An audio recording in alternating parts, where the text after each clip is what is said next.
Good Morning Britain viewers tuned in to see a heated debate as Ranvir Singh and Shephard interviewed Conservative MP Andrew Bridgen. The hosts were discussing the investigation which has taken place into Boris Johnson's comment piece for the Daily Telegraph, after it sparked fury amongst MPs as well as the public. MP Andrew Bridgen appeared on the show and defended Johnson's right to make comments on women in burqas and his opinion on whether the investigation is necessary. Bridgen argued, the investigation is being used to try and discredit Boris Johnson from people who are worried about him inside the Conservative Party and outside the Conservative Party.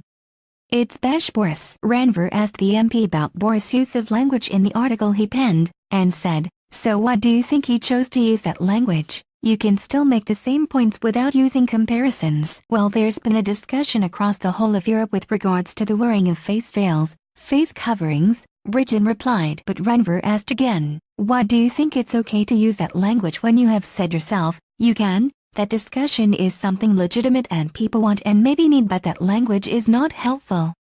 "I'm not sure it is," Bridgen began. "And even the Netherlands have got a partial ban, so that wasn't the case.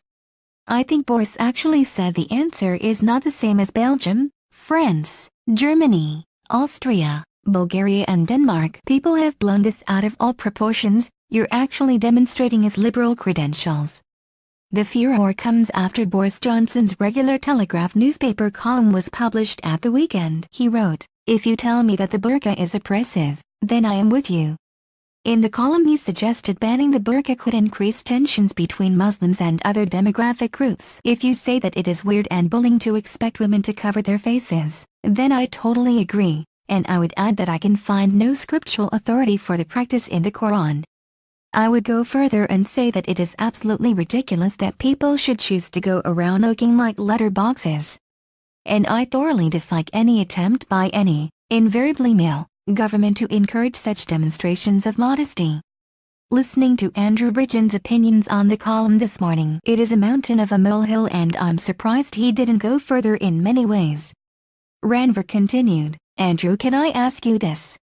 Stanley Johnson, his dad, said the same thing when he was on. But can I ask you this, if somebody walking down the street said to a woman wearing a full face veil, 'You look ridiculous, you look like a letterbox, you look like a bank robber,' is that appropriate if that's the logical conclusion of your argument? It's distasteful and I wouldn't relish it." Andrew explained and then added, "It's not against the law." Ben then joined the discussion and remarked, "Do you think Boris has crossed the line? Just because we find something distasteful doesn't mean it's either illegal or it shouldn't happen. You're in a free society. There are a lot of things that go on that we may not personally approve of or wouldn't do ourselves, but that's the benefit of living in a free and open democracy. We've got to be able to have this debate," Bridgen pointed out.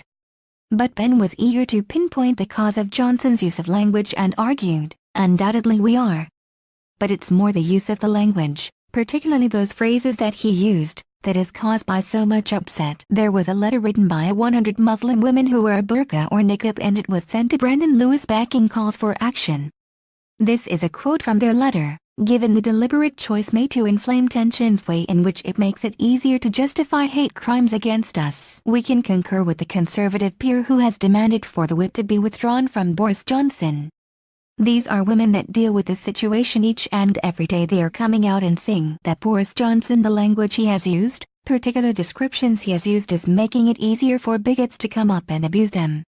And Andrew replied, "The hypocrisy is none of them," wrote to Emily Thornberry when BBC Question Time. She said that she wouldn't want a woman wearing a burqa looking after her children or an elderly mother, and the only job they could have would be in the back room of the office. All the criticism from the columnists, from Muslim women themselves, it is all a political motivation. Is that your conspiracy theory right now, that the language he used was absolutely fine, does not need an apology, and that any criticism of it is a conspiracy against him?" Ranvir posed. "I said it repeatedly, it's language I wouldn't have personally have used, but he is a prominent political figure. He has got the debate going. If it were anybody else this would have been forgotten about. Today's newspapers are tomorrow's fish and chips. But it's not because it's all about getting Boris." "No," Bridgen slammed. Deciding to take a different approach, Ranvir commented, "But if you were to write a column about this, would you use the same language?" "You yourself?" "I wouldn't personally," Bridgen admitted. He hasn't done anything wrong. And I've said that, but that doesn't mean that Boris has to apologize. He's actually said things we've heard in company on many occasions. Surprised by this comment, Ranvir asked, "Have we? Have you? What kind of company do you keep?" "Well, I have, yes," Bridgen and Ranvir replied, "afraid it's not language that I would sit around and listen to myself." "Well, it's not language I've used, but it's language I've heard in company, yes," Bridgen defended. "But if you hear that sort of language in company, do you question the use of phrases like that?" Ben questioned, and Ranvir added, "You're saying you hear the same language Boris has used in company. Does this mean other MPs use this language?" "I'm talking about out in the general population," Bridgen remarked. "At the end of the day, people do have concerns about device, if it's preventing social integration. I've heard that in conversation over the years, a number of countries, liberal democracies, have decided to take this step of banning FCAE coverings, and Boris was very clear. He said he didn't support that." Ranvir then argued, considering Johnson's education, he should be able to describe the situation with less offensive language, and said, "Isn't this the irony of the whole thing? The fact that he is being on the front of all the papers for the language he has used, and the very conclusion he comes to is a very reasonable one, which is we do not want to go down the route of banning it." So one wonders, why if he came to that conclusion he felt it necessary to use language that he knew. As a very clever Etonian, a wordsmith, he knows exactly what he's doing. He wants to be leader of the party. He has been reportedly had meetings, out of a textbook way. Let's just see how this goes down with people, and do you know what? He'll be just as popular if not more, and isn't that the point?